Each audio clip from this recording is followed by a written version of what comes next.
Brought to you bye रजनीगंधा।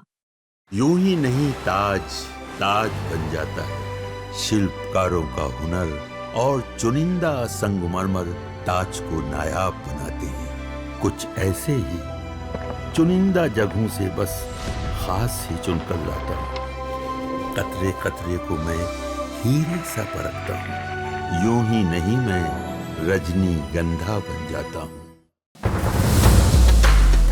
बहुत ही जब उनको कमी की पता चली तो उन्होंने भी अपनी यात्रा निकाली, मगर उस यात्रा का कोई प्रभाव जनता के बीच नहीं है, क्योंकि जनता नहीं चाहती कि जंगल राज दोबारा वापस आए। मैं बिहार विधानसभा का चुनाव लड़ूं। मैं चाहता हूं कि मेरे नेता बिहार विधानसभा का चुनाव लड़े।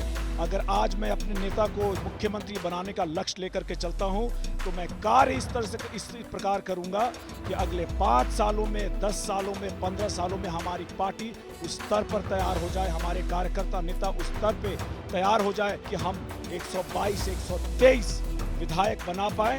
वो हम जरूर चाहेंगे। पूर्णिया में आज चिराग पासवान ने अपनी ताकत दिखाई। नव संकल्प महासभा किया गया, जिसमें हजार लोग पहुंचे।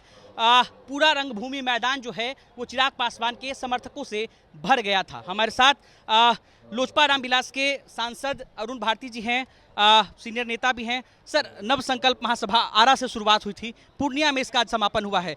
हर जगह उतनी ही भीड़ देखने को मिली है। क्या ये चिराग पासवान की शक्ति बिहार में बताती है? सबसे पहले मैं आपको ये बताना चाहूँगा कि ये समापन नहीं, ये मात्र एक पड़ाव की समाप्ति थी।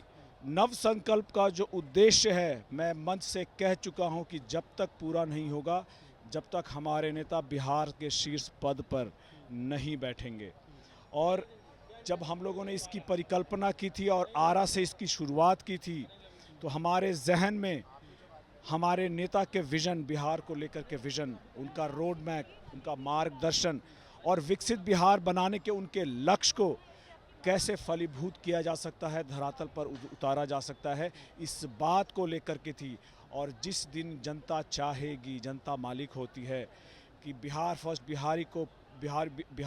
बिहारी फर्स्ट को पूरी तरह से धरातल पर उतारने के लिए जिस दिन जनता आशीर्वाद देगी, हमारे नेता उसके लिए तैयार हैं। यह शक्ति प्रदर्शन नहीं, ये अपनी पार्टी को, अपने दल को, अपने गठबंधन को, अपने कार्यकर्ताओं को, नेताओं को और बिहार को, जनता को मजबूत करने का हमारा रोड मैप है। उसको मजबूत करने का, बिहार को मजबूत करने का हमारा संकल्प है। अरुण भारती जी, एक तरफ आप लोग नव संकल्प महासभा कर रहे हैं, दूसरी तरफ विपक्ष भी बिहार में लगातार यात्रा कर रहा है। आपको याद होगा वोटर अधिकार यात्रा हुआ, राहुल गांधी थे। अब बिहार अधिकार यात्रा भी कल ही, एक दिन पहले तेजस्वी यादव ने समापन किया है। तो विपक्ष भी लगातार यात्रा कर रहा है, तो क्या विपक्ष मजबूती से आप लोग से टकराएगा? क्या आप लोग कमजोर पड़ेंगे उनकी इस यात्रा के सामने? देखिए, मुझे नहीं लगता कि जिस तरह से अभी कांग्रेस, जिसकी आप बिहार में धरातल पर कुछ नहीं है, राजद और माले के कार्यकर्ताओं के बल पर अपना हवाई यात्रा करके चला गया। और तेजस्वी जी को इस बात की भनक तब लगी जब उनका खेत लुट चुका था। इसीलिए बहुत ही जब उनको कमी की पता चली तो उन्होंने भी अपनी यात्रा निकाली, मगर उस यात्रा का कोई प्रभाव जनता के बीच नहीं है, क्योंकि जनता नहीं चाहती कि जंगल राज दोबारा वापस आए। बहुत सवाल हैं लोगों के मन में, खास करके चिराग पासवान जी के लिए, आपकी पार्टी को लेकर के। जैसा कि चिराग पासवान जी ने कहा था कि बिहार मुझे बुला रहा है, आपने भी कई बार ट्वीट करके बिहार की राजनीति को गरमा दिया। तो आज ये क्लियर कर दीजिए, क्या बिहार में चिराग पासवान चुनाव लड़ने वाले हैं? क्या अरुण भारती बिहार में विधानसभा का चुनाव लड़ने वाले हैं? क्योंकि बहुत सस्पेंस है लोगों के मन में। लोग भी हम लोगों से पूछते हैं कि भैया चिराग पासवान चुनाव लड़ेंगे क्या? कई बार उन्होंने बयान दिया है। आज आप क्लियर कर दीजिए इस पर कि क्या। एक कार्यकर्ता होने के नाते ये मेरी व्यक्तिगत राय है, लेकिन मैं चाहता हूं कि मैं बिहार विधानसभा का चुनाव लड़ूं। मैं चाहता हूं कि मेरे नेता बिहार विधानसभा का चुनाव लड़े और अगर संभव हो तो बिहार के मुखिया भी बने, मुख्यमंत्री भी बने। लेकिन सिर्फ मेरे चाहने से कुछ चाहते कि चिराग पासवान बिहार के मुख्यमंत्री? मेरी व्यक्तिगत भावना है, मेरे हर कार्यकर्ता, हर पार्टी के, मेरे हर पार्टी के नेता की भावना है। और अब बिहार की जनता की भावना बन चुकी है कि चिराग पासवान जी बिहार के मुखिया बने, बिहार में आकर बड़ी जिम्मेदारी पर्याप्त सीटें मिलेंगी चिराग पासवान जी को, क्योंकि 25-30 सीटों का आकलन ये लगाया जा रहा है कि चिराग पासवान की पार्टी इतनी ही सीटों पर लड़ेगी। अगर आप 25 सीट पर लड़ते हैं, 30 सीट पर लड़ते हैं, तो 20-25 सांसद आप बना पाएंगे, विधायक बना पाएंगे। तो क्या इतने विधायकों से मुख्यमंत्री बनने का सपना पूरा होगा? देखिए, मेरी भावना का बिहार विधानसभा के सीटों से कितने सीटों पर हम चुनाव लड़ेंगे इससे नहीं है। अगर आज मैं अपने नेता को मुख्यमंत्री बनाने का लक्ष्य लेकर के चलता हूं, तो मैं कार्य इस प्रकार करूंगा कि अगले 5 सालों में, 10 सालों में, 15 सालों में हमारी पार्टी उस स्तर पर तैयार हो जाए, हमारे कार्यकर्ता नेता उस स्तर पे तैयार हो जाए। बिहार की जनता चाहती है जिस दिन आशीर्वाद देगी चिराग पासवान जी मुख्यमंत्री। सहयोगी दल है जीतन राम मांझी, हिंदुस्तानी अवाम मोर्चा, उनसे आपकी बगावत जो है वह बार बार देखने को मिलती है, अदावत सोशल मीडिया के माध्यम से। आप भी ट्वीट करते हैं, कभी वो भी बयान दे देते हैं। अब तो जीतन राम मांझी ने 100 सीटों पर चुनाव लड़ने का ऐलान कर दिया।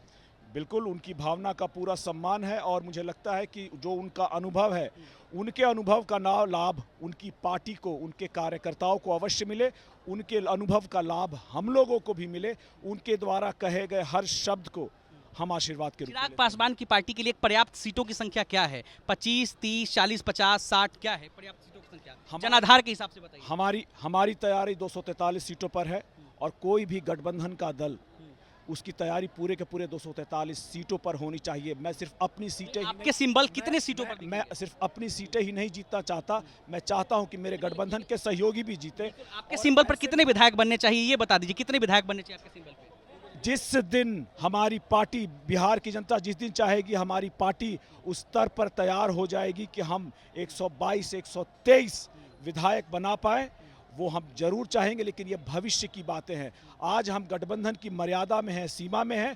हमारे बड़े नेता, हमारे पार्टी के राष्ट्रीय अध्यक्ष जो तय करेंगे हम लोगों को स्वीकार्य होगा। लेकिन हमारी खुद की पर्सनल भावना है, व्यक्तिगत राय अवश्य है कि चिराग पासवान जी को बिहार आकर के बड़ी जिम्मेदारी संभालनी चाहिए। चलिए, हम किसी दिन और भी डिटेल में बात करेंगे, और भी लोग हैं। लेकिन बहुत बहुत शुक्रिया सर समय देने के लिए। हमारे साथ अरुण भारती थे, अनिकेत कुमार, बिहार तक, पूर्णिया।